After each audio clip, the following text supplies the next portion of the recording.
Hello aspirants, welcome to Guidely's code bank exam Tamil. So இன்றைக்கி வந்து நம்ம ஆகஸ்ட் 9th கரண்ட் அஃபேர்ஸ் தான் பார்க்க போகிறோம். அண்ட் இது வந்து பார்த்தீங்கன்னா உங்களுக்கு மார்னிங் இப்போ ப்ரீமியர் ஆகிட்டுருக்கு. ஓகேவா? ஸோ மறக்காமல் இதை பார்த்துருங்க. அண்ட் இப்போ நீங்கள் என்ன பண்ணுறீங்க அப்படின்னா நம்மளோட ஃப்ரெண்ட்ஸ்க்கு ஒரு இன்வைட் மெசேஜ் போட்டுருங்க.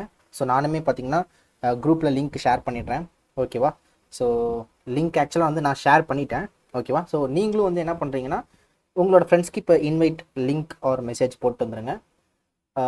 ஸோ எஸ் கைஸ், நம்மளோட கரண்ட் அஃபேர்ஸ் செஷனுக்குள்ளே போயிடலாம். ஸோ பிஃபோர் தட் நம்மளோட சேனல் வந்து மறக்காமல் சப்ஸ்கிரைப் பண்ணிட்டீங்க. நாம் வந்து பார்த்திங்கன்னா கொஞ்சம் ஃபாஸ்ட்டாகவே போயிட்டுருக்கோம். ஸோ ஃபாஸ்ட்டாக we are growing fast actually.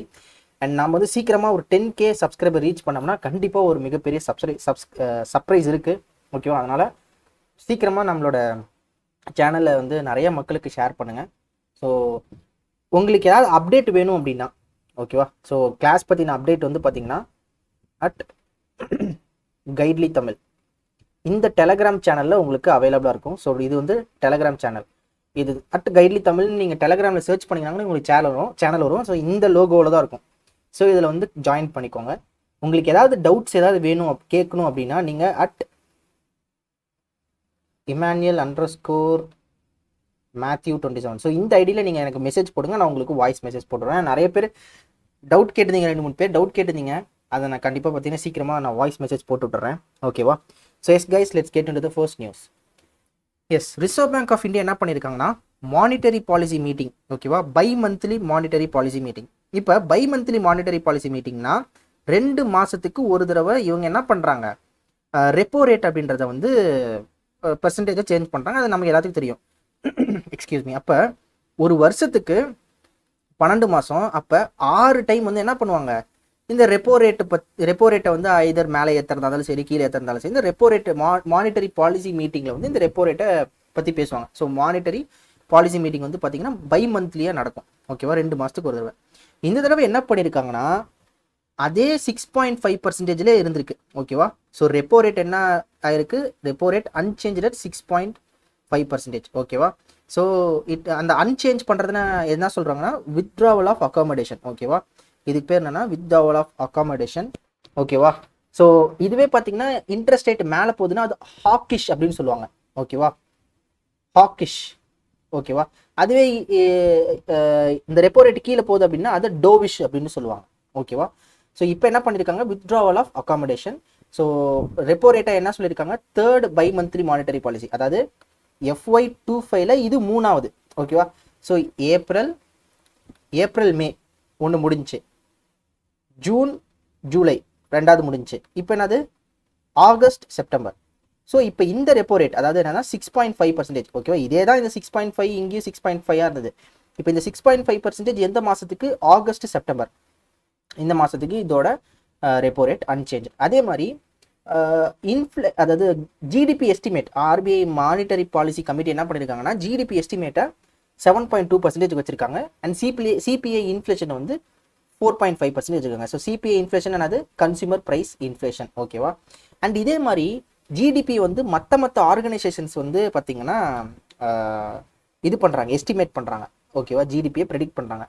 அதில் இது வரைக்கும், இதை நான் ஆல்ரெடி நிறைய டைம் சொல்லிட்டேன், இது வரைக்கும் எந்த கம்பெனி, எந்த ஆர்கனைசேஷன் வந்து இந்தியாவோட ஜிடிபியை 8% இப்போ வச்சிருக்கிறது, 8% ப்ரெடிக்ட் பண்ணது எந்த ஆர்கனைசேஷன் அப்படின்றத இப்போ மறக்காமல் இப்போ கமெண்ட்டில் போடுங்க. ஓகேவா? ஸோ மற்றவங்க யார் கரெக்டாக சொல்கிறீங்கன்னு பார்க்கலாம். Excuse me.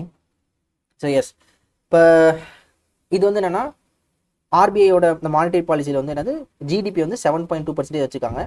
குவார்ட்டர் 1க்கு வந்து பார்த்தீங்கன்னா இதுக்கு முன்னாடி 7.3% இருந்ததை 7.1ன்னு கொண்டு வந்தாங்க.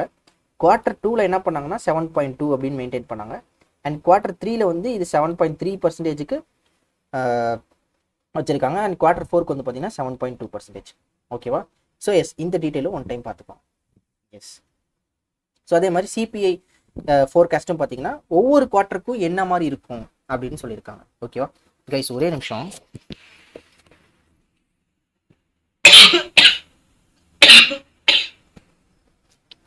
Excuse me and sorry guys. Okay. So yes, so இந்த சிபிஐ இன்ஃப்ளேஷன் ஃபோர்காஸ்ட் இருக்குல்ல, ஸோ இதையும் பார்த்துக்கோங்க. கன்சியூமர் ப்ரைஸ் இண்டெக்ஸ் வந்து எந்தெந்த மந்த்துக்கு எந்தெந்த குவார்ட்டருக்கு என்னென்ன அப்படின்றதையும் பார்த்துக்கோங்க. மேக்ஸிமம் பார்த்தீங்கன்னா நமக்கு இதில் கேட்கறதுக்கான வாய்ப்புகள் இருக்குது. குவார்ட்டர் 2ல் என்ன, இப்போ நம்ம எத்தனாவது குவார்ட்டரில் இருக்கோம், குவார்ட்டர் 1ல் இருக்கோம், ஓகேவா. ஸோ இப்போ குவார்ட்டர் 1ல் எவ்வளோ அப்படின்னு கேட்கலாம், ஓகேவா. ஒரு எக்ஸாம் டைம் அப்போ செப்டம்பர் போகிறப்ப நம்ம என்ன இருப்போம்னா குவார்ட்டர் 2ல் இருப்போம். அப்போ குவார்ட்டர் 2வோட இன்ஃப்ளேஷன் என்னவா ப்ரெடிக்ட் பண்ணாங்க, சிபிஐ இன்ஃப்ளேஷன் என்னவா ப்ரெடிக்ட் பண்ணாங்க அப்படின்னு கூட கேட்கலாம். ஸோ அதனால் கரெக்டாக அதை படித்து வச்சுக்கோங்க. Okay, next. எஸ், மற்றதெல்லாம் ஜஸ்ட் ஒரு ஒன் டைம் பாருங்கள். இது வந்து என்னென்னா அந்த மீட்டிங்கில் வந்து என்னென்ன பண்ணாங்க அப்படின்றத பற்றி இதில் சொல்லியிருக்காங்க, ஓகேவா. எஸ், ஒரே நிமிஷம் கைஸ், ரெக்கார்ட் ஆகுதான்னு பார்த்துக்கிறேன். எஸ், ரெக்கார்ட் ஆகுது. ஓகே, ஸோ கன்சார்டியம் ஆஃப், அதாவது கன்சார்டியம்னா என்னது, ஒரு குரூப்பில் என்னது ஒரு 3-4 பேர் இருப்பாங்க, அதுதான் குரூப்னு சொல்லுவோம். இப்போ இந்த இடத்துல என்னன்னா International Finance Corporation, Asian Development Bank, அப்புறம் டியூஸ்சே பேங்க் இருக்காங்களா, இவங்க 3 பேரும் சேர்ந்து $275 மில்லியன் வந்து பார்த்தீங்கன்னா இன்ஜெக்ட் பண்ணுறாங்க. இன்ஜெக்ட் பண்ணுறது என்னது, பணத்தை போடுறாங்க. எதுக்குள்ளே போடுறாங்கன்னா ஃபோர்த் பார்ட்னர் எனர்ஜி அப்படின்ற ஒரு கம்பெனி, ஓகேவா. ஃபோர்த் பார்ட்னர் அப்படின்ற ஒரு கம்பெனி, அந்த கம்பெனி என்னன்னா இந்த எனர்ஜி ஜெனரேஷன், ஓகேவா, எலக்ட்ரிசிட்டி இந்த ஜென்ரேஷன் இருக்குல்ல, அந்த ஜெனரேஷன் பண்ணக்கூடிய ஒரு கம்பெனி தான் இந்த ஃபோர்த் பார்ட்னர் எனர்ஜி. இந்த கம்பெனிக்குள்ள $275 மில்லியன் வந்து இன்ஜெக்ட் பண்ண போறாங்க. யார் யாரு, ஐஎஃப்சி, ஏஷியன் டெவலப்மெண்ட் பேங்க், அப்புறம் டியூஸ்சே பேங்க், ஓகேவா. Simple and straight news. So IFC, ADB and Deutsche, ஓகேவா. ஸோ டியூஸ்சி இன்வெஸ்டியன்ஸ், ஓகேவா. ஸோ இவங்க தான் பார்த்தீங்கன்னா 270 million fourth partner energy limited அப்படின்ற கம்பெனியில் இன்வெஸ்ட் பண்ண போகிறாங்க. இவங்க வந்து ஒரு ரினியூவபிள் எனர்ஜி சொல்யூஷன் பிளாட்ஃபார்ம், ஓகேவா. அண்ட் இந்த கம்பெனி என்ன பண்ண போகிறாங்கன்னா இந்த கேபிட்டல், இந்த அமௌண்ட்டை வச்சு 3.5 ஜிகாவாட் ஆஃப் எனர்ஜி அசட்ஸை வந்து 2026 ஜெனரேட் பண்ண போகிறாங்க, ஓகேவா. ஸோ இதுதான் இதோட நியூஸ். அண்ட் இதெல்லாம் ஜஸ்ட் ஒரு ஒன் டைம் பார்க்கறது பெட்டர், ஓகேவா. ஜஸ்ட் ஒரு ஒன் டைம் பார்த்துக்கோங்க. மற்றபடி பார்த்தீங்கன்னா இந்த ஹெட்லைன் நியூஸே இந்த நியூஸ்க்கு போதுமானது, ஓகே. S, next. ஏதாவது சொல்ல மாட்டேன்னா எஸ். ஸோ ஜஸ்ட் இது ஒன் டைம் பாருங்கள் போதும், ஓகேவா. ரொம்ப போட்டு டீட்டெயிலாக நம்ம பார்க்க தேவையில்ல, என்னென்ன அப்படின்றத பார்த்தா போதும். அண்ட் இதில் வந்து பார்த்தீங்கன்னா இந்த இன்டர்நேஷ்னல் ஃபினான்ஸ் கார்பரேஷன் இருக்குல்ல, அது வந்து என்னன்னா வேர்ல்டு பேங்கோட ஆர்ம். இவங்க என்ன பண்ண போகிறாங்கன்னா ஒவ்வொருத்தரோட அந்த ஃபண்டு, அது கரெக்டாக பார்த்துக்கோங்க, ஒவ்வொருத்தரோட அந்த அமௌண்ட்டு. ஐஎஃப்சி வந்து பார்த்தீங்கன்னா 125 மில்லியன் தராங்க. ஏடிபி எவ்வளோ தராங்க, 100 மில்லியன் தராங்க. அண்ட் இந்த டியூஸ்சே பேங்க் இருக்காங்களா, அந்த இன்வெஸ்டியன்ஸ், அவங்க வந்து என்னென்னா 50 மில்லியன் தராங்க.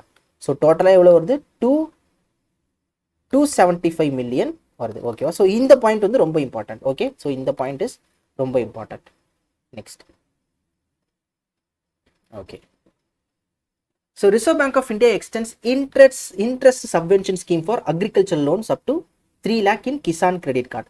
இப்போ ஃபார்மர்ஸ் என்ன பண்ணலாம் அப்படின்னா இந்த கிசான் கிரெடிட் கார்டை வச்சு ஸ்மால் வேல்யூ லோன்ஸ் வாங்கலாம், ஓகேவா. ஸ்மால் வேல்யூ லோன்ஸ், அந்த ஸ்மால் வேல்யூ லோன்ஸ் என்னன்னா ஒரு 3 லட்சத்துக்கு வரைக்கும் நீங்கள் லோன் வாங்கலாம்.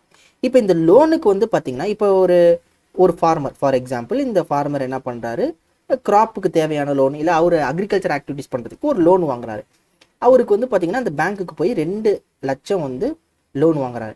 இப்போ இந்த ஸ்கீம் என்னன்னா modified subvention scheme, modified interest subvention scheme. இந்த இன்ட்ரெஸ்ட் சப்வென்ஷன் ஸ்கீம்னா என்னன்னா இப்போ இந்த 2 லட்சம் லோன் வாங்குறாரு வச்சுக்கோங்க. இந்த 2 லட்சம் பேங்க் வந்து நார்மலாக மார்க்கெட்டில் இதோட இந்த லோனுக்கான பர்சன்டேஜ் இன்ட்ரெஸ்ட் பார்த்தீங்கன்னா ஆனுவலாக ஒரு 8.5% இருக்கும், ஓகே. ஃபார் எக்ஸாம்பிள் 8.5% வச்சுக்கலாம். பட் கவர்மெண்ட் என்ன பண்ணுறாங்கன்னா பேங்க் கிட்ட இந்த மாதிரி ஃபார்மர் வந்து உங்ககிட்ட லோன் கேட்டாங்கன்னா, இந்த கிசான் கிரெடிட் மூலயமா லோன் கேட்டாங்கன்னா அவங்களுக்கு நீங்கள் 7% மட்டும்தான் இன்ட்ரெஸ்ட் அப்படின்னு சொல்கிறாங்க. இப்போ ஃபார்மர் என்ன பண்ணுவாங்க, அதிகமாக லோன் வாங்குவாங்க. அப்போ அவங்களுக்கு என்ன கிடைக்கும், 7%லேயே கிடைக்கும். வெளியில் பார்த்தீங்கன்னா 8.5% இன்ட்ரெஸ்ட் இருக்குது, இதில் பார்த்தீங்கன்னா 7% தான். ஸோ அதனால் பார்த்தீங்கன்னா இவங்களுக்கு இந்த 7% லோன் கிடைக்கும், ஓகேவா. அதே மாதிரி இந்த ஃபார்மர் இந்த 2 லட்சம் லோன் வாங்கி கரெக்டாக, அதாவது டைம் டு டைம் கரெக்டாக இந்த லோனை கட்டுறாரு அப்படின்னா இந்த 7%லேருந்து பார்த்தீங்கன்னா இவருக்கு டிடக்ஷன், ஓகேவா. ஒரு 3% என்ன பண்ணுவாங்க, கம்மி பண்ணிடுவாங்க. இவர் 4% மட்டும் அதுக்கு இன்ட்ரெஸ்ட் கட்டினா போதும். ஓகேவா. இதுதான் வந்து மாடிஃபைடு இன்ட்ரெஸ்ட் சப்வென்ஷன் ஸ்கீம். இப்போ ஒரு டவுட் வரும் உங்களுக்கு, இப்போ 8.5% ஆனால் பேங்க் 7% தருவாங்க, அப்போ மீதி இந்த 1.5% எப்படி பேங்க் லாபம் பார்ப்பாங்க? ஏன்னா பேங்க்கே லாபத்தை நோக்கி தான் ஓடிட்டு இருக்காங்க. ஓகேவா. அப்போ பேங்க் வந்து எப்படி இந்த 1.5 அவங்களுக்கு லாஸ் தானே அப்படின்னா, எஸ், இந்த 1.5%க்கான இன்ட்ரெஸ்ட் ரேட்டை யார் தருவாங்கன்னா கவர்மெண்ட் வந்து பேங்க்குக்கு தருவாங்க. ஓகேவா. அதே மாதிரி இந்த இடத்துல இந்த ஃபார்மர் டைம் டு டைம் இந்த லோனை கட்டுறதுனால 3% மட்டும் தான் இவருக்கு இன்ட்ரெஸ்ட் ரேட்டு, 3% வந்து இன்ட்ரெஸ்ட் ரேட்டு கட்ட தேவையில்ல. அப்போ இந்த இன்ட்ரெஸ்ட் ரேட்டுக்கு ஈக்குவலான அமௌண்ட்டை யார் தந்துடுவாங்க? கவர்மெண்ட் பேங்க்குக்கு தந்துடுவாங்க. ஸோ இதுதான் பார்த்தீங்கன்னா இந்த மாடிஃபைட் இன்ட்ரெஸ்ட் சப்வென்ஷன் ஸ்கீம். இப்போ இந்த நியூஸில் என்ன சொல்லியிருக்காங்கன்னா, ரிசர்வ் பேங்க் ஆஃப் இந்தியா வந்து has extended the modified subvention scheme for short term loans for agriculture. So agriculture ஆக்டிவிட்டீஸ்க்கு வந்து பார்த்தீங்கன்னா இந்த ஃபினான்ஷியல் இயரில் கிசான் கிரெடிட் கார்டு மூலமா இந்த மாடிஃபைட் சப்வென்ஷன் ஸ்கீம் வாங்கிக்கலாம், இதில் வந்து லோன் வாங்கிக்கலாம் அப்படின்னு சொல்லியிருக்காங்க. ஸோ லோன் லிமிட் வந்து பார்த்தீங்கன்னா farmers can avail loan up to 3 லட்சம் வரைக்கும் லோன் வாங்கிக்கலாம். இன்ட்ரெஸ்ட் ரேட் வந்து 7% தான். அடிஷ்னல் இன்ட்ரெஸ்ட் சப்வென்ஷன் வந்து 3% கம்மி பண்ணிடுவாங்க to farmers who repay loans on time. கரெக்டாக டைமுக்கு லோனை பே பண்ணால் உங்களுக்கு இன்ட்ரெஸ்ட் ரேட்டு கம்மியாகும். அண்ட் இந்த மீதி இருக்கக்கூடிய இந்த 1.5 என்ன பண்ணுவாங்க? கவர்மெண்ட்டே அந்த பேங்க்குக்கு ரெஸ்பெக்டிவ் பேங்க்கு தந்துருவாங்க. இதுதான் இதோட நியூஸ். ஸோ இதில் வந்து யார் யார் பார்ட்டிசிபேட் பண்ணுறாங்க அப்படின்னு சொல்லியிருக்காங்க. அதே மாதிரி there is a specific sub limit of 2 lakh within the overall 3 lakh cap for farmers exclusively involved in allied activities. Agriculture இல்லாமல் அக்ரிகல்ச்சர் அலைடு ஆக்டிவிட்டிஸ் பண்ணுறாங்களே, அதாவது அக்ரிகல்ச்சர்னா நிலத்தில் உழுவுறது இந்த சம்மந்தம் இல்லாமல் அலைடு ஆக்டிவிட்டிஸ் லைக் எப்படி சொல்கிறதுனா, எப்படி சொல்லலாம், அக்ரிகல்ச்சர் சார்ந்தது ஆனால் வந்து அந்த நிலத்தில் இருக்காது, பயிரிடுறது அந்த மாதிரி இருக்காது. மற்றபடி பார்த்தீங்கன்னா இந்த கிணறு வெட்டி அதுலேருந்து தண்ணி எடுக்கிறது, அக்ரிகல்ச்சர் தேவைக்கான தண்ணி எடுக்கிறது, இல்லை வந்து பார்த்தீங்கன்னா ஒரு டேங்கை கட்டுறது, இந்த மாதிரியான அலைடு ஆக்டிவிட்டிஸ் பண்ணுறாங்களே. ஓகே, ஐ திங்க் இந்த அலைடு ஆக்டிவிட்டிஸ் இதுக்குள்ளே வரும், அக்ரிகல்ச்சர் சார்ந்து பண்ணுறதுனால. அந்த மாதிரி இதுக்கு வந்து பார்த்தீங்கன்னா 2 லட்சம் வரைக்கும் தான் லோன் கிடைக்கும். ஓகேவா. ஸோ இது வந்து இது ஒரு சப்ளிமெண்ட் இருக்குது. எஸ், இதுதான் இதோட நியூஸ். Okay, S. அதே மாதிரி significant increase in the ground level credit in rural areas rising from 7.3 lakh crore in 2015 to 25.46 lakh crore in 2024. இது வரைக்கும் பார்த்தீங்கன்னா எவ்வளோ வந்து ரூரல் ஏரியாஸில் இந்த லோன் போய் சேர்ந்துருக்கு அப்படின்ட்டு இந்த பாயிண்ட்டில் சொல்கிறாங்க. ஓகேவா, ஜஸ்ட் நோட் பண்ணிக்கோங்க. ஸோ அதே மாதிரி இந்த ஷார்ட் டேர்ம் லோன்ஸுக்கு கிசான் கிரெடிட் கார்டு இருக்கணும். At the same time Aadhaar லிங்கிங்கும் இட்ஸ் மேண்டட்டரி. ஸோ இதெல்லாம் பார்த்தீங்கன்னா ஸ்டேட்மெண்ட் பேஸ்டு கொஷின்ஸில் இந்த நியூஸ்லாம் கேட்கலாம், அதனால் நல்லா படிச்சுக்கோங்க. Okay, yes. ஸோ இந்த மாடிஃபைட் சப்வென்ஷன் ஸ்கீம் வந்து 100% it is funded by government. So எந்த வருஷம் லான்ச் பண்ணுது அப்படின்ற எல்லா டீட்டெயில்ஸும் இதை போட்டிருக்காங்க. Just one time go through பண்ணுங்கள். ஸோ இதெல்லாம் வந்து சிம்பிளான டேட்டா தான். ஓகேவா, S. So Lok Sabha passes finance bill. ஓகேவா. ஸோ எப்பயுமே பார்த்தீங்கன்னா பட்ஜெட்லாம் முடிஞ்சதுக்கப்புறம் ஃபினான்ஸ் பில் அப்படின்ட்டு ஒன்று லான்ச் பண்ணுவாங்க. இந்த ஃபினான்ஸ் பில் என்னன்னா, கவர்மெண்ட் இந்த ஃபினான்ஷியல் இயரில் என்னென்ன பண்ண போகிறாங்க, ஓகேவா, ஸோ என்னென்ன முடிவுகள் இதில் இருக்கும் அப்படின்றதெல்லாம் இந்த ஃபினான்ஸ் பில்லில் இருக்கும். ஓகே, ஸோ இதுதான் இதோட நியூஸ். இதில் ரொம்ப டேட்டா அந்த மாதிரி அதுவும் கிடையாது, 2 சிம்பிள் பாயிண்ட்ஸ் தான் இருக்குது. In 2023, personal income slabs were liberalized, reducing tax burden on individuals by 37,500. ஓகேவா. இந்த ஸ்டாண்டர்ட் டிடக்ஷன், அதாவது ஓகேவா, ஸோ இந்த டேக்ஸ் பேர்டன் வந்து பார்த்தீங்கன்னா இண்டிவிஜுவல்ஸ்க்கு 2023 குறைக்கப்பட்டது அப்படின்னு சொல்லியிருக்காங்க. இப்போ அதாவது 2024 என்ன பண்ணியிருக்காங்கன்னா, இப்போ ஒரு மனிதர், ஓகேவா, இவர் சேலரி வாங்குறாரு. இவர் எவ்வளோ சேலரி வாங்குறாரு? இவர் வந்து பார்த்தீங்கன்னா ஒரு குறிப்பிட்ட அமௌண்ட் சேலரி வாங்குறாரு. இப்போ டேக்ஸ் வந்து ஜிஎஸ்டி கட்டணும் அப்படின்னா இவர் என்ன பண்ணலாம்னா ஸ்டாண்டர்ட் டிடக்ஷன் அப்படின்ட்டு ஒன்று இருக்குது. சேலரிடு எம்ப்ளாயிஸ் என்ன பண்ணலாம் அப்படின்னா ஜிஎஸ்டி கால்குலேஷன் பண்ணுறதுக்கு முன்னாடி, நல்லா கவனிங்க, ஜிஎஸ்டியை கால்குலேஷன் பண்ணுறதுக்கு முன்னாடி ஒரு குறிப்பிட்ட அமௌண்ட்டை மைனஸ் பண்ணிக்கலாம், அவங்களோட இன்கம்லேருந்து மைனஸ் பண்ணிக்கலாம். மைனஸ் பண்ணிக்கிட்டாங்க அப்படின்னா அவங்களுக்கு வந்து பார்த்தீங்கன்னா டேக்ஸ் கட்டுறது கம்மியாக இருக்கும். ஓகேவா. உங்களுக்கு எக்ஸாம்பிள் சொல்லணும் அப்படின்னா, இப்போ ஒரு பர்சன் என்ன பண்ணுறாரு, ஒரு 20,000 சேலரி வாங்குறாரு. கவர்மெண்ட் வந்து ஒரு சலுகை கொடுக்குறாங்க. என்னன்னா, நீங்கள் டேக்ஸ் இப்போ டேக்ஸ் வந்து பார்த்தீங்கன்னா ஒரு எவ்வளோ சொல்லலாம், 20% டேக்ஸ் கட்டணும்னு வச்சுக்கோங்க. ஓகேவா. ஜிஎஸ்டி அதாவது இன்கம் டேக்ஸ், ஐடி வந்து 20% கட்டணும். ஓகேவா. இந்த சேலரிட் எம்ப்ளாயி வந்து 20% டேக்ஸ் கட்டணும். இது ஜஸ்ட் அன் எக்ஸாம்பிள். ஓகே, நல்லா கவனிங்க, எக்ஸாம்பிள். இப்போ 20% டேக்ஸ் கட்டணும். ஆனால் கவர்மெண்ட் என்ன சொல்கிறாங்கன்னா, நீ டேக்ஸ் கட்டுறதுக்கு முன்னாடி உனக்கு ஒரு பெனிஃபிட், ஒரு சலுகை மாதிரி தரேன். நீ என்ன பண்ணலாம், நீ ஒரு 10,000 நீ ரெடியூஸ் பண்ணிக்கோ, ஜிஎஸ்டியை கால்குலேட் பண்ணுறதுக்கு முன்னாடி 10,000 ரெடியூஸ் பண்ணிக்கோ. அப்போ என்னது 19,000க்கு அவர் டேக்ஸ் பர்சன்டேஜ் கலெக்ட் பண்ணால் போதும். அப்போ இதில் எவ்வளோ வரும், 0083, ஓகேவா, 3,800 மட்டும் டேக்ஸ் கட்டினா போதும், ஓகேவா. இப்போ கவர்மெண்ட் என்ன பண்ணுறாங்கன்னா 10,000 முன்னே ரெடியூஸ் பண்ணிக்கோ அப்படின்னு சொல்லியிருந்தாங்க. பட் இப்போ என்ன சொல்கிறாங்கன்னா, நீங்கள் வந்து 15,000 ரெடியூஸ் பண்ணிக்கோங்க அப்படின்னு சொல்லியிருக்காங்க. அப்போ என்ன சொல்கிறாங்கன்னா, முன்ன டிடக்ஷன் வந்து பார்த்தீங்கன்னா கம்மியாக டிடக்ட் பண்ணுங்கன்னு சொன்னாங்க, இப்போ அதிகமாக டிடக்ட் பண்ணுறாங்க. இப்போ அதிகமாக டிடக்ட் பண்ணால் என்ன ஆகும், இப்போ இந்த இடத்துல 18,500, சரி 18,500 சரி 10,000, சரி இது 15,000 போட்டேன்னா, ஓகே, அதாவது என்னன்னா, ஐயோ சாரி சரி சரி சரி சரி ஸோ நல்லா கவனிங்க, கால்குலேஷன் மிஸ்டேக், ஓகேவா. ஸோ அகெயின் ஃபர்ஸ்ட்லேருந்து. ஸோ அதாவது இந்த நபர் வந்து பார்த்தீங்கன்னா 20,000 சேலரி வாங்குறாரு, ஓகேவா, 20,000 சேலரி வாங்குறாரு. கவர்மெண்ட் என்ன பண்ணுறாங்கன்னா 20% டேக்ஸ் கட்டுன்னு சொல்கிறாங்க. பட் ஸ்டாண்டர்ட் டிடக்ஷன் என்ன சொல்கிறாங்கன்னா 1,000 rupees நீங்கள் ரெடியூஸ் பண்ணிக்கோங்கன்னு சொல்கிறாங்க. அப்போ 1,000 rupees ரெடியூஸ் பண்ண என்ன ஆகும், 19,000 தான் இவர் டேக்ஸுக்கு கால்குலேட் பண்ணுற மாதிரி இருக்கும். அப்போ 19% என்னது, 3,800 மட்டும் டேக்ஸ் கட்டினா போதும். இப்போ கவர்மெண்ட் என்ன பண்ணுறாங்கன்னா, நீங்கள் 1,000 மட்டும் நீங்கள் ரெடியூஸ் பண்ண தேவையில்ல, 1,500 நீங்கள் ரெடியூஸ் பண்ணிக்கோங்க அப்படின்றாங்க.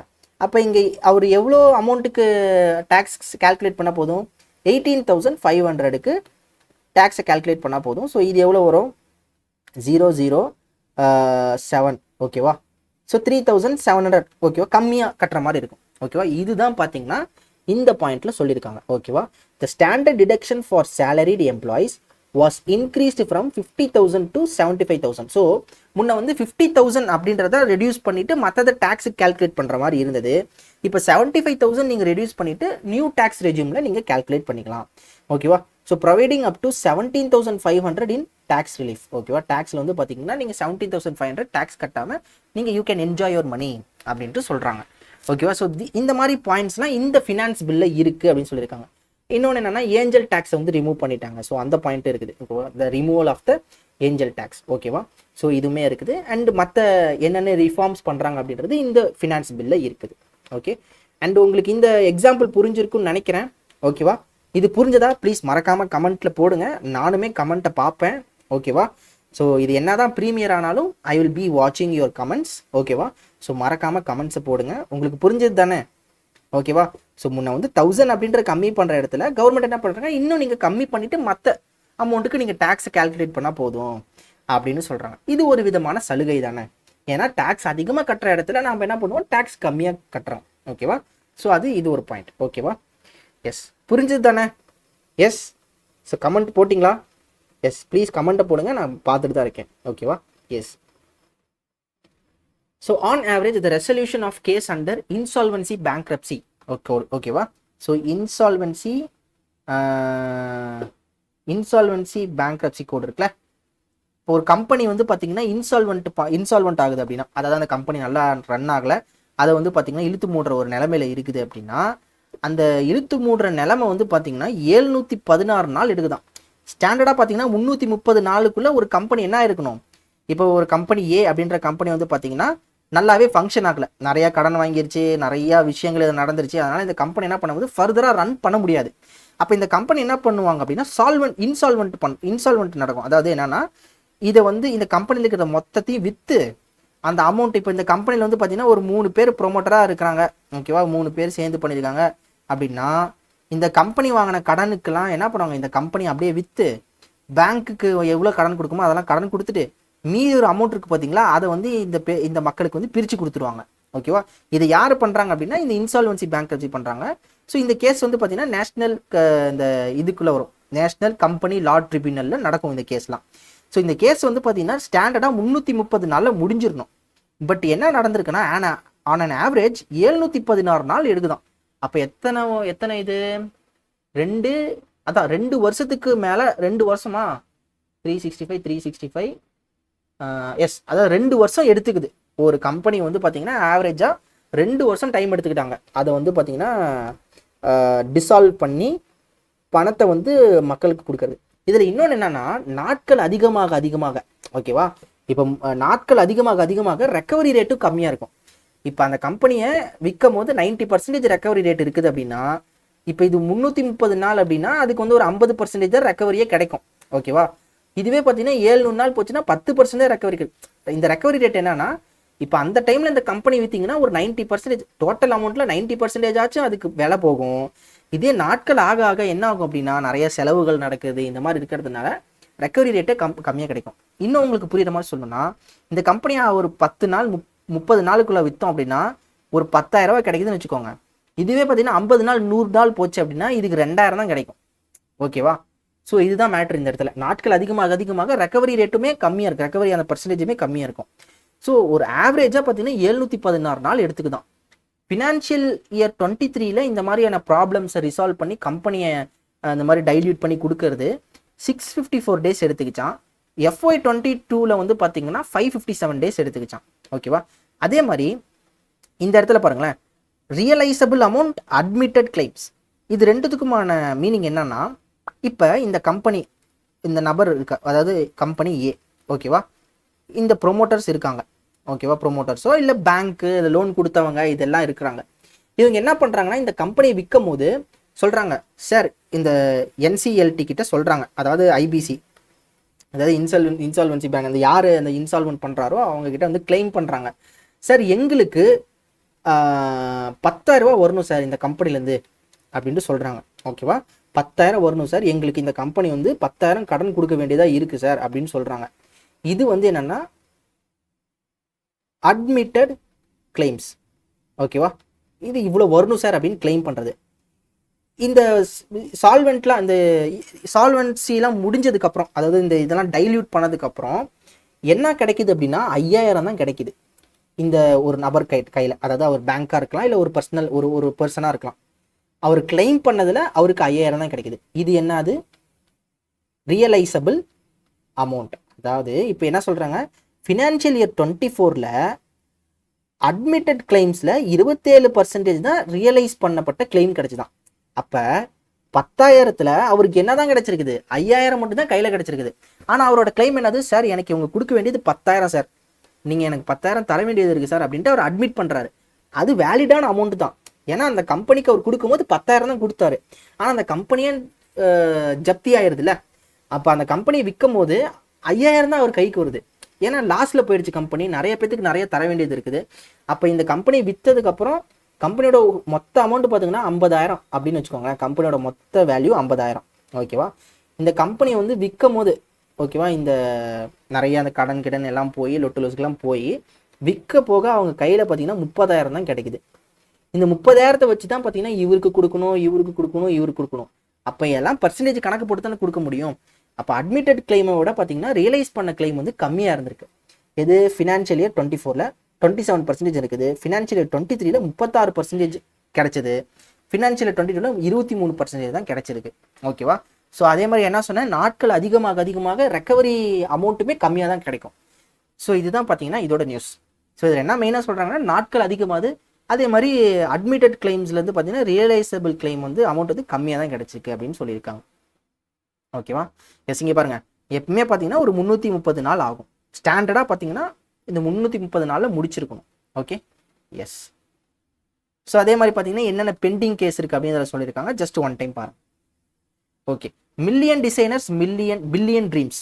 இது வந்து பார்த்தீங்கன்னா நல்லா புரிஞ்சுக்கோங்க, ரூரல் பிளேஸில் இருக்கக்கூடிய சொசைட்டிக்கல் ப்ராப்ளம்ஸ். ஓகேவா, சொசைட்டிக்கல் ப்ராப்ளம்ஸ்னால் என்னென்னா ரூரலில் இருக்கக்கூடிய எம்பவர்மெண்ட்ஸு, ஓகேவா, ரூரல் அப்லிஃப்ட்மெண்ட், இதுக்கெல்லாம் என்ன பண்ணும் அப்படின்னா ஒரு கரெக்டான ஒரு இனிஷியேட்டிவ் தேவை, ஒரு பர்டிகுலர் ஒரு சிஸ்டம் டிசைன்ஸ் தேவை. அதாவது சிஸ்டம்ஸ் டிசைன்னா என்னென்னா, இப்படி இந்த மாதிரியான சிஸ்டம் இருக்கணும். இப்போ ரூரல் பிளேஸில் உமன் அப்லிஃப்ட்மெண்ட்டுக்கு வந்தீங்கன்னா இந்த மாதிரியான ஒரு சிஸ்டம் டிசைன் இருக்கணும். இப்படி தான் நம்ம வந்து ரூரல் பிளேஸை நல்லா அப்லிஃப்ட் பண்ண முடியும் அப்படின்றதுக்கான ஒரு இது இருக்குது. ஸோ அதுதான் பார்த்தீங்கன்னா இந்த million designers billion dreams. So நிறைய பேர் வந்து என்ன பண்ணணும், இந்த மாதிரி ரூரல் அப்லிஃப்ட்மெண்ட்டுக்கான நிறையா டிசைன்னா வந்து டிசைன் கோலம் போடுறது கிடையாது, ஒவ்வொரு இனிஷியேட்டிவ் புதுசான இனிஷியேட்டிவ் வந்து ரூரல் இந்தியாவை எம்பவர் பண்ணுறதுக்கு பண்ணும் அப்படின்றதுக்காக மில்லியன் டிசைனர்ஸ் பில்லியன் ட்ரீம்ஸ் அப்படின்னு ஒரு லான்ச் பண்ணியிருக்காங்க. யார் லான்ச் பண்ணியிருக்காங்கன்னா Deendayal Antyodaya Yojana National Rural Livelihood Mission. ஓகேவா, இவங்க என்ன பண்ணியிருக்காங்கன்னா million designers billion dreams launch பண்ணியிருக்காங்க. யாரு கூட சேர்ந்துன்னா லீப். அதாவது இந்த லீப் அப்படின்றது பார்த்தீங்கன்னா ஒரு multi disciplinary work developed in India by design laboratory at Harvard. ஓகேவா, இந்த லீப் அப்படின்றது என்னன்னா என்னென்ன மாதிரியான இனிஷியேட்டிவ்ஸ் எடுக்கலாம் அப்படின்ற ஒரு கம்பெனி. ஓகேவா, இந்த மாதிரி புதுசாக வந்து இனிஷியேட்டிவ்ஸை கொடுக்குற கம்பெனி. எதுக்கான இனிஷியேட்டிவ்ஸு, ஒரு சொசைட்டிக்கல் ப்ராப்ளம்ஸை எப்படி டீல் பண்ணுறது அப்படின்னு. இப்போ சொசைட்டிக்கல் ப்ராப்ளம்ஸ்னால் நீங்கள் என்னென்ன சொல்லலாம்? இப்போ எப்படி சொல்கிறதுனா, ஒரு ரூரல் பிளேஸில் வந்து தண்ணி பம்பே கிடையாது. ஓகேவா, அப்போ அந்த ரூரல் பிளேஸில் எத்தனை பேர் இருக்காங்க? ஓகேவா, அந்த ஒரு பர்டிகுலர் இடத்துல வந்து எத்தனை மக்கள் வாழ்கிறாங்க, அவங்களுக்கு எப்படி இந்த இடத்துக்கு நல்ல குடிக்கிற தண்ணி எப்படி கொண்டு வரது அப்படின்ற மாதிரியான யோசனைகள், அப்படின்ற மாதிரியான இனிஷியேட்டிவ்ஸை எடுக்கிறது பார்த்தீங்கன்னா இந்த மாதிரி லீப் அப்படின்ற ஒரு கம்பெனி பண்ணுறாங்க. இவங்க கூட தான் யார் ஜாயின் பண்ணியிருக்கா? டே என்ஆர்எல்எம் ஜாயின் பண்ணியிருக்காங்க. ஸோ இவங்க என்ன லான்ச் பண்ணியிருக்காங்க? Million designers. ஒரே நிமிஷம், ரெக்கார்ட் ஆகுதான்னு பார்த்துக்கிறேன். எஸ், ரெக்கார்ட் ஆகுது கைஸ். ஏன்னா ரெக்கார்ட் ஆகாமல் போச்சுன்னு வச்சுக்கோங்களேன். ஸோ அதுதான். ஓகேவா, எஸ். ஸோ என்ன சொன்னால் மில்லியன் டிசைனர்ஸ். இப்போ அது தண்ணி அதுக்கு மட்டும் கிடையாது. இப்போ ரூரல் இருக்கக்கூடிய உமனை அப்லிஃப்ட் பண்ணும். அப்போ அவங்க என்ன பண்ணலாம்? அவங்களுக்கு டெய்லரிங் கிளாஸ் மாதிரி கற்றுக் கொடுக்கலாம். ஓகேவா, அது பண்ணலாம். அப்போ அதுக்கு என்னென்ன பண்ணலாம் அப்படின்றது யோசிக்கிறது. இல்லை வந்து பார்த்தீங்கன்னா ரூரல் பிளேசஸில் இருக்கக்கூடிய குழந்தைகளை டவுன் மாதிரியான பிளேசஸ்க்கு கொண்டு வந்து படிக்க வைக்கிறதுக்கு என்னென்ன பண்ணலாம் அப்படின்ற மாதிரியான இனிஷியேட்டிவ்ஸை வந்து இந்த மில்லியன் டிசைனர்ஸ் பில்லியன் ட்ரீம்ஸ்க்கு கீழே பண்ணுவாங்க. Okay, simple and straight news. Okay, so million இதோட எய்ம் என்னது? To transform approaches to societal challenges by empowering rural leaders to drive sustainable developments and innovative in their communities. So இன்னோவேட்டிவான ஸ்ட்ராட்டஜிஸை கொண்டு வரணும். Next, Indian railways என்ன பண்ண போறாங்கன்னா இந்த கவாச் 4.0, அதாவது இது வந்து பார்த்தீங்கன்னா இந்த ஆன்டி கொலிஷன் சிஸ்டம். 2 ட்ரெயின் வந்து பார்த்தீங்கன்னா ஒரே ட்ராக்ல வேகமாக வந்துச்சுன்னா அது ஆட்டோமேட்டிக்காக பிரேக் போயிடும். இது வந்து பார்த்தீங்கன்னா நிறைய திட்டு வாங்கினாரு. அதாவது யாருன்னா அஸ்வினி வைஷ்ணவ் நிறைய திட்டு வாங்கினாரு இந்த சென்ஸ். நிறையா நெட்டிசன்ஸ் வந்து பார்த்தீங்கன்னா கழுவி ஊற்றுனாங்க. அது வேற விஷயம். ஏன்னா இந்தியாவில் பார்த்தீங்கன்னா நிறைய ட்ரெயின் ஆக்சிடென்ட்ஸ் நடந்துச்சு. அதெல்லாம் பார்த்தீங்கன்னா உண்மையாகவே சோகமான ஒரு நிகழ்வுகள். சிரிக்கிறதுக்கல்ல, பட் ஜஸ்ட் அதை யோசிக்கணும். என்னன்னா இப்படி ஒரு இந்தியா கவாச் அப்படின்ற ஒரு ஆன்டி கொலிஷன் சிஸ்டம் இருக்கிற இதில் வந்து எப்படி அந்த சிஸ்டம் வந்து ஃபெயில் ஆகலாம்? ஓகேவா, how can a system that has been spoken so proud can fail? So அப்படின்றது தான் question. That was the question kept by many. ஓகேவா, ஸோ ஈவன் நியூஸ் மீடியா சேனல்ஸில் it was spoken out loud and Ashwini Vaishnaw was asked many questions and அதுக்கு வந்து பார்த்தீங்கன்னா he was to answer. ஓகேவா, so இந்த மாதிரி விஷயங்கள் இது. அண்ட் லேட்டர் ஹி என்ன சொன்னார் அப்படின்னா கவாச் அப்படின்றது 4.0 நாங்கள் பண்ண போகிறோம் அப்படின்ட்டு he announced it. And now it will be implemented இன் அது வந்து பார்த்தீங்கன்னா இப்போ இம்ப்ளிமெண்ட் ஆக போகுது. So Indian railways to roll out Kavach 4.0. ஓகேவா, ஸோ ஸ்டார்டிங் ஃப்ரம் அக்டோபர் இவங்க வந்து பார்த்தீங்கன்னா எத்தனை ட்ரெயின்ஸில் பண்ண போகிறாங்க அப்படின்னா, அதாவது 90,000 ரூட் கிலோமீட்டர்ஸில் வந்து இருக்கக்கூடிய 10,000 லோகோமோட்டிவ் இன்ஜின்ஸ். ஓகேவா, 10,000 லோகோமோட்டிவ்ஸில் இந்த கவாச் 4.0 எஸ்டாப்ளிஷ், அதாவது டெப்ளாய் பண்ண போகிறாங்க. ஓகேவா, ஸோ இதுதான் இது நியூஸ். அண்ட் இதெல்லாம் ஒன்று போட்டிருக்காங்க ஹை டென்சிட்டி ரூட்ஸில் எத்தனை இதெல்லாம். ஸோ ஜஸ்ட் வந்து படிச்சுக்கோங்க எந்தெந்த ரூட்டில் என்னென்ன அப்படின்றது. ஹை டென்சிட்டி ரூட்ஸ்னால் எது, அதே மாதிரி ஃபியூச்சர் எக்ஸ்பேன்ஷன் என்ன பண்ண போகிறாங்க அப்படின்றத ஜஸ்ட் ஒரு ஒன் டைம் பண்ணிங்க. Just is a simple and straight news. ஓகேவா, அண்ட் இது வந்து பார்த்தீங்கன்னா எஸ் அந்த கவாச் வந்து பார்த்தீங்கன்னா நீங்களே படிச்சுக்கலாம், ரொம்ப ஈஸி. ஓகேவா, எஸ். மைக்ரோசாஃப்ட் இந்த நியூஸ் என்னன்னா ரான்ஸ்டாட் சர்வே. ஓகேவா, இந்த சர்வேயின் படி மைக்ரோசாஃப்ட் வந்து பார்த்தீங்கன்னா இந்தியாஸ் மோஸ்ட் அட்ராக்டிவ் எம்ப்ளாயர் பிராண்டாக ஆயிருக்கு 2024. ஓகேவா, ஸோ இது என்னன்னு பார்த்துடலாம். இந்த எம்ப்ளாயர் பிராண்ட் இது வந்து எப்படி டாப் பிளேஸ்க்கு வந்துச்சு அப்படின்னா ஒரு 3 விஷயத்தை வந்து அசஸ் பண்ணுறாங்க. ஓகேவா, என்னென்னா ஒரு கம்பெனிக்கு ஃபினான்ஷியல் ஹெல்த் எப்படி இருக்குது, நல்ல ஃபினான்ஸ் இருக்குது அந்த கம்பெனிக்கு, குட் ரெப்யூட்டேஷன், அந்த கம்பெனி நல்ல ஒரு ரெப்யூட்டட் கம்பெனியா, அதே மாதிரி அந்த கம்பெனிக்குள்ள கெரியர் ப்ரொக்ரெஷன் இருக்கா. ஓகேவா, மக்களுக்கு ஈஸியாக அதில் வேலை கிடைக்குது, அந்த வேலை கிடைக்கிறதுல சஸ்டெயின் ஆகுறாங்களா, அவங்களுக்கு மேலே பதவி ஏறுற ஒரு காரியங்கள் இருக்குதா அப்படின்றது 3 விதமான ஒரு ஒரு இதை வச்சு அசஸ் பண்ணுறாங்க.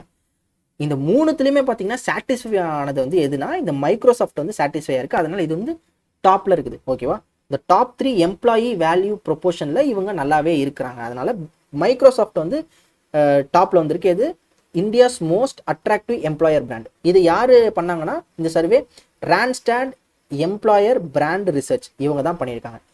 மைக்ரோசாஃப்ட்டுக்கு அப்புறம் யார் இருக்காங்கன்னா நம்ம தலைவர் டிசிஎஸ் இருக்காரு, அமேசான் இருக்காரு, எங்கே ரிலையன்ஸை காணோம் தலைவர் எங்கள் அம்பானி பாருங்க இங்கே இருக்கிறாரு. ரிலையன்ஸ் இண்டஸ்ட்ரி வந்து 9வது இடத்துல இருக்கிறாங்க. ஸோ அமேசான் வந்து 3rd, டாடா பவர் பாருங்கள் வேறு லெவல் பார்த்தீங்களா. Tata consultancy services, Tata company, Tata Motors வேறு லெவல். டாடா ஜி வந்து பார்த்தீங்கன்னா எத்தனை வந்திருக்காரு, 3 இடத்துல வந்திருக்காரு. அவங்களோட 3 இதுவுமே பார்த்தீங்கன்னா வந்திருக்கு. அண்ட் சாம்சங், இன்ஃபோசிஸ், அப்புறம் Mercedes Benz, Larsen and Toubro. So இந்தியாவில் இதுதான் பார்த்தீங்கன்னா most attractive employer brands in India. ஓகேவா, so Microsoft is the top. Yes, just இது ஒரு ஒன் டைம் கோத்ரூ பண்ணுங்க. இதெல்லாம் பேக் ஸ்டோரிஸ். ஓகேவா, ஜஸ்ட் இது கதைகள் படிக்கிறதுக்கு யூஸ் ஆகும், ஜஸ்ட் படிக்கிறதுக்கு. ஓகேவா, உங்களோட பிடிஎஃப்ல இருக்கும். அண்ட் பிடிஎஃப் வந்து பார்த்தீங்கன்னா உங்களுக்கு கைட்லி வெப்சைட்டுக்கு போங்க. அதில் டாப்பில் வந்து பார்த்தீங்கன்னா பிளாக் அப்படின்ட்டு ஒன்று இருக்கும். இந்த பிளாகுக்குள்ளே போனீங்கன்னா கரண்ட் அஃபேர்ஸ் அப்படின்ட்டு இருக்கும். இந்த கரண்ட் அஃபேர்ஸை கிளிக் பண்ணிங்கன்னா உங்களுக்கு என்னென்ன டே வேணுமோ அது எல்லாத்தையுமே நீங்கள் டவுன்லோட் பண்ணிக்கலாம். ஓகேவா, எஸ் இது வந்து பார்த்தீங்கன்னா இந்த நியூஸ் வந்து என்னன்னா சயின்ஸ் அண்ட் டெக்னாலஜி அண்ட் இனோவேஷன்ஸில் வந்து பார்த்தீங்கன்னா நிறைய அவார்ட்ஸ் இருக்குது. ஓகேவா, அந்த அவார்டு இந்த அவார்டுன்னு நிறைய அவார்டு இருக்குது. இந்த அவார்டை வந்து கன்சாலிடேட் பண்ணுறது தான் பார்த்தீங்கன்னா இந்த ராஷ்ட்ரிய விக்யான் புரஸ்கர்ஸ். ஓகேவா, ஸோ இந்த நிறைய சின்ன சின்ன அவார்ட்ஸ் எல்லாம் என்ன பண்ணுறாங்கன்னா ஒரு கன்சாலிடேட் பண்ணி ஒரு பேரில் கொடுக்குறாங்க. அது என்னன்னா ராஷ்ட்ரிய விக்யான் புரஸ்கர்ஸ். இந்த ராஷ்ட்ரிய விக்யான் புரஸ்கர்ஸில் பார்த்தீங்கன்னா நிறைய அவார்ட்ஸ் இருக்குது. அது என்னன்னு பார்க்கலாம். இது எதுக்காக கொடுக்குறாங்கன்னா excellence in science and innovation கேட்டகரியில் கொடுக்குறாங்க. ஓகே, எஸ் இது வந்து பார்த்தீங்கன்னா contributions to science, technology and innovation. The Indian government has introduce the Rashtriya Vigyan Puraskars. ஓகேவா, இது வந்து எத்தனை ப்ரீவியஸ் அவார்ட்ஸை கன்சாலிடேட் பண்ணுது, 300 ப்ரீவியஸ் அவார்ட்ஸை வந்து கன்சாலிடேட் பண்ணுது. ஓகேவா, ஸோ விக்யான் ரத்ன புரஸ்கர் இதுதான் பார்த்தீங்கன்னா ஹையஸ்ட் ஆனர். ஓகே, ஸோ விக்யான் ரத்ன புரஸ்கர். ஓகே, இது வந்து இருக்கிறதுலே ஹையஸ்ட் ஆனர். இது வந்து யாருக்கு கொடுத்துருக்காங்கன்னா டாக்டர் கோவிந்தராஜன் பத்மநாபன். ஓகேவா, இவர் கொடுத்துருக்காங்க. And Vigyan Shri awards. இந்த விக்யான் ஸ்ரீ அவார்ட்ஸ் வந்து பார்த்தீங்கன்னா நிறைய சயின்டிஸ்ட்க்கு 13 எமினன்ட் சயின்டிஸ்ட் கொடுத்துருக்காங்க. ஓகேவா, ஸோ ஜஸ்ட் வந்து விக்யான் ஸ்ரீ, விக்யான் ரத்ன புரஸ்கர் இந்த மாதிரி நேம்ஸும் அதில் எத்தனை சயின்டிஸ்ட் கொடுத்துருக்காங்க அப்படின்றத பார்த்துக்கோங்க. இல்லை வந்து ஒரு சயின்டிஸ்ட் பேர் தான் கொடுத்துருக்காங்கன்னா அந்த ஒரு சயின்டிஸ்ட் பேரை படிக்கணும். ஓகே, எஸ் இது வந்து பார்த்தீங்கன்னா இந்த 13 சயின்டிஸ்ட் எதுக்கு விக்யான் ஸ்ரீ அவார்ட்ஸ்க்கு 13 சயின்டிஸ்ட். இது 13மே படிக்க தேவையில்ல, ஜஸ்ட் படிங்க. ஓகேவா, எஸ் அடுத்து வந்து விக்யான் யுவா அவார்ட்ஸில் வந்து விக்யான் யுவ சாந்தி ஸ்வரூப் பத்நகர். ஓகேவா, ஸோ என்னது விக்யான் யுவ அவார்ட்ஸ் கீழே விக்யான் யுவ சாந்தி ஸ்வரூப் பத்நகர் அப்படின்ற அவார்டு வந்து பார்த்தீங்கன்னா 18 சயின்டிஸ்ட். ஓகேவா, 18 யங் சயின்டிஸ்ட்க்கு கொடுத்துருக்காங்க. ஓகே, ஸோ அந்த 18 இங்கே கொடுத்துருக்காங்க. ஜஸ்ட் ஒரு ஒன் டைம் பாருங்கள். இதெல்லாம் பார்த்தீங்கன்னா அண்டர் ஏஜ் ஆஃப் 45க்கு கொடுத்துருக்காங்க.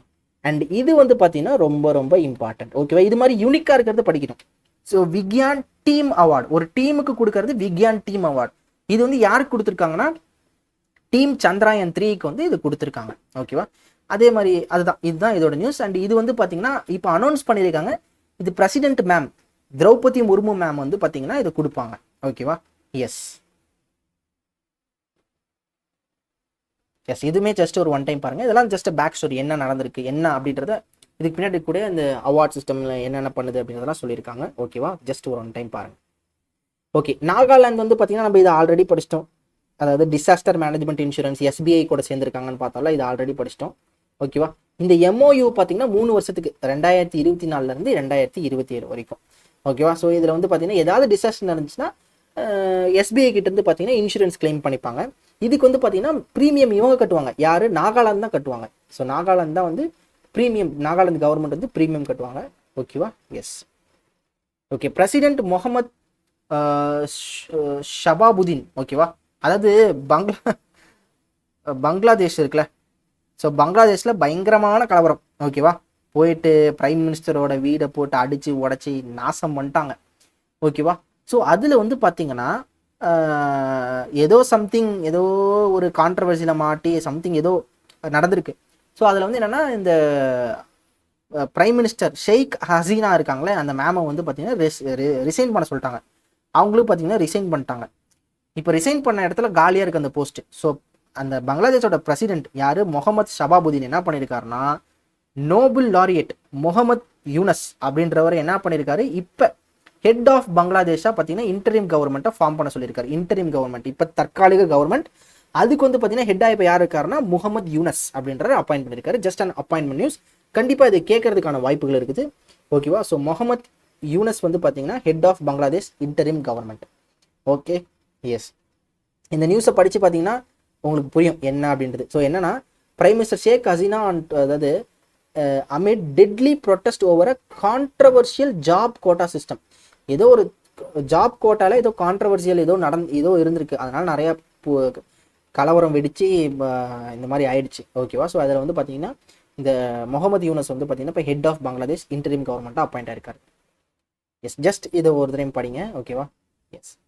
ஸோ டிபிஎஸ் பேங்க் இருக்காங்களே, இவங்க வந்து டான்ஷு ஷான் அப்படின்ற ஃபர்ஸ்ட் ஃபீமேலை அவங்க சிஇஓ அப்பாயிண்ட் பண்ணியிருக்காங்க. இவங்க யாரை சக்சீட் பண்ணுறாங்கன்னா, பியூஷ் குப்தா அப்படின்றவங்கள சக்சீட் பண்ணுறாங்க. ஸோ டிபிஎஸ் குரூப், ஓகேவா, இந்த டிபிஎஸ் பேங்க் அதுன்னு இருக்குல்ல. ஸோ அது குரூப் வந்து என்ன, யார் அப்பாயிண்ட் பண்ணியிருக்காங்க, டான் சூ ஷான் அப்படின்றவங்க அப்பாயிண்ட் பண்ணியிருக்காங்க. She will be the first woman to be the CEO of இந்த DBS group. She will be succeeding யாரு, பியூஷ் குப்தா. ஓகேவா. Yes, simple and straight news. Okay, Indian naval ship Shivalik. இந்த நேவல் ஷிப் ஷிவாலிக் என்ன பண்ணியிருக்குன்னா, ரிம்பேக் exercise இருக்குல்ல. So ரிம்பேக்னா இந்த Pacific exercise, இந்த இடத்துல நடக்கிற அந்த ரிம்பேக் எக்ஸசைஸ் இருக்குல்ல, அதில் என்ன பண்ணியிருக்கு அப்படின்னா, நம்ம ஷிவாலிக் ஐஎன்எஸ் ஷிவாலிக் வந்து பார்த்தீங்கன்னா கன் ஃபயர் பண்ணியிருக்கு. கன் ஃபயர் காம்படிஷன், அதாவது கரெக்டாக கன் ஃபயர் பண்ணணும், ப்ரெசிஷன் கரெக்டாக இருந்து கரெக்டாக அது வந்து பார்த்தீங்கன்னா டார்கெட்டை ரீச் பண்ணணும். அந்த மாதிரி இது நல்லா கரெக்டாக பண்ணதுனால இந்த ஷிவாலிக் ஐஎன்எஸ் ஷிவாலிக் வந்து பார்த்தீங்கன்னா ரோடியோ ட்ராஃபியை வந்து வின் பண்ணியிருக்குது. Okay. So rodeo trophy. So இதனாவது Rim of the Pacific exercise தான் இந்த ரிம்பேக் எக்ஸசைஸ். இந்த ரிம்பேக் எக்ஸசைஸில் நேவல் கன் ஃபயர் சப்போர்ட் காம்படிஷனில் இவங்க வின் பண்ணியிருக்கனால இவங்களுக்கு ரோடியோ ட்ராஃபி கொடுத்துருக்காங்க. ஓகேவா. ஸோ இந்த ரிம்பேக் எக்ஸசைஸ் அப்படின்றத பற்றி, இந்த INS Shivalik exceptional performance clinching the coveted rodeo trophy highlights the professionalism and precision of the Indian Navy, marking a significant milestone in the India's maritime journey. ஓகேவா. So என்ன சொல்லியிருக்காங்கன்னா, இவங்க கரெக்டாக பார்த்தீங்கன்னா அந்த ஷூட்டிங்ஸில் வந்து கரெக்டாக பண்ணியிருக்கனால இவங்களுக்கு இந்த ரோடியோ ட்ராஃபி கிடச்சிருக்கு. அண்ட் ரிம்பேக் எக்ஸசைஸ் வந்து பார்த்தீங்கன்னா 1971 ஸ்டார்ட் பண்ணப்பட்டது. இதில் வந்து பார்த்தீங்கன்னா 29 நேஷன்ஸ் இருக்காங்க, 40 சர்ஃபேஸ் ஷிப்ஸ் இருக்குது. ஸோ ஜஸ்ட் ஒரு ஒன் டைம் படித்தா போதும். அண்ட் இந்த ரிம்பேக் எக்ஸசைஸோட தீம் வந்து பார்த்தீங்கன்னா பார்ட்னர்ஸ், இன்டெகிரேட்டட் அண்ட் ப்ரிப்பேர்ட். ஓகேவா. ஸோ இந்த பாயிண்ட் இம்பார்ட்டன்ட். ஓகே. ஸோ இது வந்து பார்த்தீங்கன்னா ஒரு arbitrary news. So Nobel prize winning physicist Tsung Dao Lee அவர் பார்த்தீங்கன்னா இறந்துட்டாராம். ஓகேவா. இவர் யார், சைனீஸ் அமெரிக்கன். So physicist. ஓகேவா. ஃபிசிஸ்ட் சங், அது டி சைலண்ட்டு. இப்போ சுனாமியில் பார்த்தீங்கன்னா டி சைலண்ட்டில், அது மாதிரி இதில் T silent. So Tsung Dao Lee. ஓகேவா. ஸோ டி சைலண்ட் தான் நினைக்கிறேன். ஸோ இவர் வந்து பார்த்தீங்கன்னா ஒரு young scientist to receive a Nobel prize. இது நோபல் ப்ரைஸ் வாங்கினவர் இவர் பார்த்தீங்கன்னா இறந்துட்டார். ஓகேவா. So just a simple and straight news. Just headline மட்டும் பார்த்தா போதும், இவர் என்ன யார் அப்படின்றத படித்தாலே போதும், இவர் என்ன field. So is a physicist. ஓகேவா. எஸ்.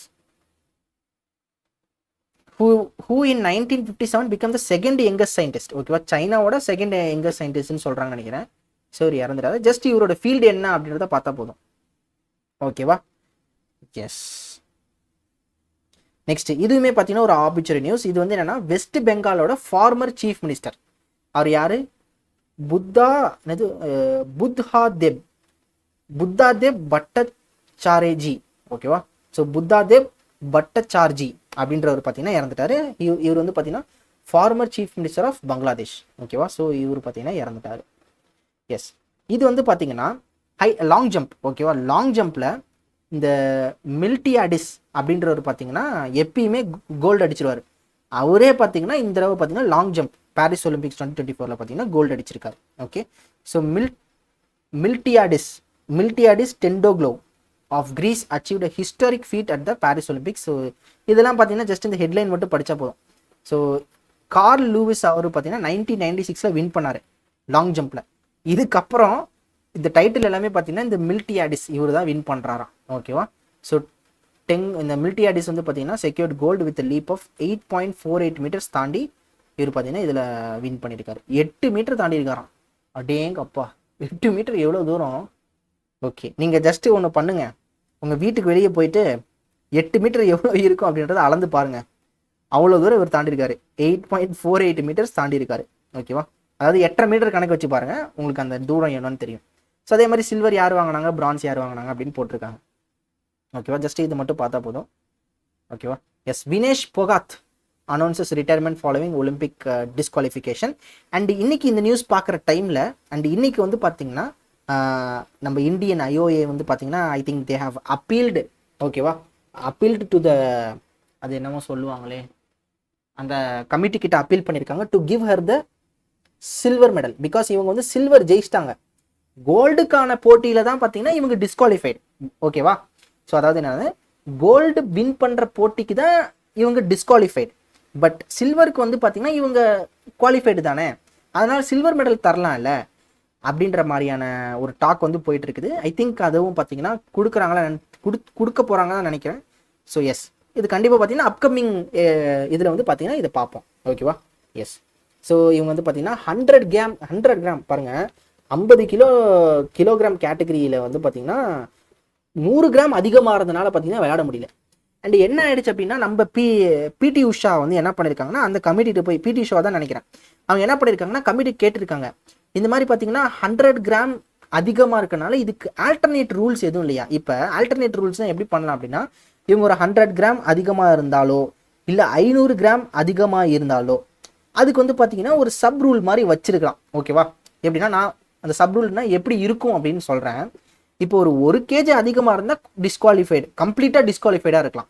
இப்போ 100 கிராம் அதிகமாக இருக்குது, 500 கிராம் அதிகமாக இருக்குன்னா இவங்க என்ன பண்ணலாம்னா அந்த ஆப்போனண்ட்டுக்கு ஒரு ரிலாக்ஸேஷன் கொடுக்கலாம். எப்படின்னா, சப்போஸ் இவங்க என்ன பண்ணலாம் அப்படின்னா ஒரு பாயிண்ட் கம்மி பண்ணலாம், இல்லைனா வந்து ஒரு சில ரிலாக்ஸேஷன். இப்போ எப்படி சொல்கிறதுனா, அந்த ரெஸ்லிங்கில் வந்து பார்த்தீங்கன்னா இந்த மாதிரி பண்ணக்கூடாது, அந்த மாதிரி பண்ணக்கூடாது, நீங்கள் 100 கிராம் கம்மியாக இருக்கனால நீங்கள் இந்த மாதிரி விளாடணும், உங்களுக்கு இவ்வளோதான் டைமு அப்படின்ற மாதிரியான ரெஸ்ட்ரிக்ஷன் கொடுத்துருந்தா பண்ணியிருக்கலாம்.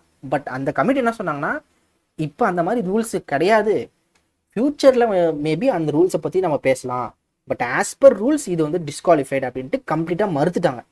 அவங்களும் பார்த்தீங்கன்னா என்னென்னமோ ட்ரை பண்ணாங்க. சார் இந்த மாதிரி 100 கிராம் அதிகமாக இருக்குது, இவங்களுக்கு ஏதாவது ஒரு நெகட்டிவ் பாயிண்ட்டை கொடுத்துட்டு ஆப்போனண்ட்டுக்கு ஒரு பாசிட்டிவ் ரிலாக்ஸேஷன் கொடுத்தா கூட ஓகே அப்படின்ற மாதிரி அதை பேசியிருக்காங்கன்னு நினைக்கிறேன். ஸோ அது வந்து பார்த்தீங்கன்னா கம்ப்ளீட்டாக இல்லை, அதனால் பார்த்தீங்கன்னா முடியாது அப்படின்ற மாதிரி சொல்லிட்டாங்க. பட் இருந்தாலும் சில்வர் இவங்களுக்கு கிடைக்கிறதுக்கான வாய்ப்புகள் இருக்கிற மாதிரி சொல்லியிருக்காங்க. ஸோ அதை நம்ம அப்கமிங் நியூஸில் பார்க்கலாம். எஸ். ஓகே. ஸோ இது ஜஸ்ட் நான் சொன்ன அதே கதை தான் இதில் இருக்கும். ஓகேவா. ஸோ ஜஸ்ட் இதை ஒரு டைம் பாருங்கள். ஓகேவா. அண்ட் இவங்க வந்து பார்த்தீங்கன்னா காமன்வெல்த்தில் நிறைய, அதே மாதிரி நல்லா ஞாபகம் வச்சுக்கோங்க, நம்ம வினேஷ் போகாத் பற்றி நிறையா படிச்சுட்டு இருக்கோம். ஓகேவா. அவங்க எந்த ஸ்டேட்லேருந்து வந்தாங்க அப்படின்றத பொசுக்குன்னு கேட்டு வச்சுருவோம் ஐபிபிஎஸ். ஸோ வினேஷ் போகாட் வந்து பார்த்தீங்கன்னா ஷீ இஸ் ஃப்ரம் ஹரியானா. ஓகேவா. அவங்க ஹரியானா ஸ்டேட்டை சேர்ந்தவங்க. ஓகேவா. ஸோ இந்த மாதிரியான விஷயங்கள் பார்த்துக்கோங்க. அதே மாதிரி பார்த்தீங்கன்னா இவங்க காமன்வெல்த்தில் நிறைய மெடல்ஸ் வாங்கியிருக்காங்க, கோல்டுலாம் வாங்கியிருக்காங்க காமன்வெல்த்தில். ஸோ இவங்களே மெடல் வின்னிங் ஒரு பிளேயர் தான். ஓகேவா. எஸ். ஸோ எஸ், அந்த டேபிள்ஸ் காமன்வெல்த்தில் கோல்ஸ் வாங்கினாங்க, அதெல்லாம் இதில் இருக்குது. ஜஸ்ட் ஒன் டைம் பாருங்கள். So international day of world's indigenous people. So indigenous people என்னது, பழமை அந்த என்னது பழங்குடியினர். ஓகேவா. ஆதிவாசிகள், அதாவது ஆதிவாசிகள் மீன்ஸ் அதாவது இந்த மாதிரியான பீப்புள் வந்து பார்த்தீங்கன்னா ரொம்ப கம்மியாக இருப்பாங்க. ஓகேவா. அந்த மாதிரி கம்மியாக இருக்க குரூப் ஆஃப் பீப்புளை வந்து நம்ம என்ன பண்ணணும், பாதுகாக்கணும். ஏன்னா அவங்க பர்டிகுலர் இனம், அவங்களுக்குள்ள இருக்கக்கூடிய, அதாவது பர்டிகுலர் இனம் மீன்ஸ் அந்த கம்யூனிட்டி இருக்காங்களா, அந்த இந்த குரூப் ஆஃப் பீப்புள், அந்த லைக் இந்த மேபி அவங்க ஃபாரஸ்ட்டில் வாழ்வாங்க, அவங்களுக்குன்னு தனியாக ஒரு ஃபெஸ்டிவல்ஸ் இருக்கும், டிஃப்ரெண்ட்டாக இருக்கும். நம்ம தமிழில் ஒருத்தர் ட்ராவல் பண்ணுவார் தெரியுமா, தமிழ் ட்ரெக்கர். இந்த தமிழ் ட்ரெக்கர் என்ன பண்ணுவார்னா, இந்த மாதிரி ஆஃப்ரிக்கன் கண்ட்ரிஸ்க்கெலாம் போயிட்டு அங்கே இருக்கக்கூடிய பழங்குடியினர்லாம் பார்ப்பாரு. ஸோ இந்த மாதிரியான பீப்புள் தான் இந்த இண்டிஜினியஸ் பீப்புள். ஓகேவா. ஸோ இந்த இண்டிஜினியஸ் பீப்புளை செலிப்ரேட் பண்ணுறது இந்த international day of world's indigenous people August 9 celebrate பண்ணுறாங்க. அண்ட் இதோட தீம் என்னன்னா, ஸோ தீம் ஃபார் 2024 வந்து ஃபார் இன்டர்நேஷ்னல் டே வந்து பார்த்தீங்கன்னா of international day of the world's indigenous people வந்து protecting the rights of indigenous people in voluntary isolation and initial contact. ஓகேவா? So என்ன பண்ணணும் அப்படின்னா நம்ம இந்த மாதிரி இண்டிஜினியஸ் பீப்புளை வந்து ப்ரொடெக்ட் பண்ணணும். ஓகேவா? அது அந்த மாதிரியான இனம், அந்த மாதிரியான குரூப் ஆஃப் பீப்புள் அழிஞ்சு போயிடாமல் ப்ரொடெக்ட் பண்ணணும். This day was first observed by the United Nations General Assembly in December 1994. ஓகேவா? எஸ், இதுவும் நோட் பண்ணிக்கோங்க. ஓகே, ஸோ மற்ற பாயிண்ட்ஸை ஜஸ்ட் ஒரு ஒன் டைம் கோத்ரூ பண்ணிங்கனாலே போதும். ஓகே, அண்ட் இது வந்து பார்த்தீங்கன்னா நாகாசாக்கி டே. ஸோ ஆகஸ்ட் 9 ஆல்ரெடி வந்து பார்த்தீங்கன்னா ஆகஸ்ட் 6 எஸ் ஆகஸ்ட் 6 வந்து பார்த்தீங்கன்னா நம்ம இது பார்த்தோம், ஹீரோஷிமா டே. ஓகேவா? அதில் வந்து என்னென்னா லிட்டில் பாய் அப்படின்ற பாம்பு போட்டாங்க. அண்ட் இதில் வந்து பார்த்தீங்கன்னா ஃபேட் மேன். ஓகேவா? ஸோ ஃபேட் மேன் அப்படின்ற பாம்பு போட்டாங்க டியூரிங் த வேர்ல்டு வார் 2. இதுவே பார்த்தீங்கன்னா ஜப்பானில் போடப்பட்டது தான். ஓகேவா? ஸோ ஃபேட் மேன் அது வந்து த லிட்டில் பாய். ஓகேவா? S. So August 9 Nagasaki day, second world war. So yes guys, இதோட பார்த்தீங்கன்னா நம்மளோட கரண்ட் அஃபேர்ஸ் செஷன் முடிஞ்சது. ஸோ மறக்காமல் பார்த்தீங்கன்னா நம்ம சேனலை சப்ஸ்கிரைப் பண்ணிடுங்க, நிறைய பேத்துக்கு ஷேர் பண்ணுங்கள். இந்த மாதிரியான இன்ஃபர்மேஷன் நிறைய இடத்துல கிடைக்கிறது கிடையாது. அதனால் வந்து மறக்காமல் நிறையா மக்களுக்கு ஷேர் பண்ணுங்கள். ஸோ மறக்காமல் இந்த வீடியோவை லைக் பண்ணிவிடுங்க. ஓகேவா? ஸோ அப்கமிங்கில் பார்த்தீங்கன்னா நமக்கு நாளைக்கு, அதாவது வெள்ளிக்கிழமை, இன்றைக்கி வெள்ளிக்கிழமை பார்த்துட்டு இருக்க நாள் வந்து இன்றைக்கி வெள்ளிக்கிழமை. ஸோ நாளைக்கு வந்து பார்த்தீங்கன்னா உங்களுக்கு ஆர்ஆர்பி கிளர்க் எக்ஸாம் இருக்குது. ஸோ மறக்காமல் பார்த்தீங்கன்னா நல்லா ரிவைஸ் பண்ணுங்கள். அண்ட் அதே மாதிரி பார்த்தீங்கன்னா ரிலாக்ஸும் பண்ணுங்கள். லாஸ்ட் மினிட் டிப்ஸ் வீடியோவில் வந்து பார்த்தீங்கன்னா உங்களுக்கு இன்றைக்கி வரும். ஸோ அதுவுமே பாருங்கள். So yes, thank you guys, thank you so much. Take care, have a nice day, bye.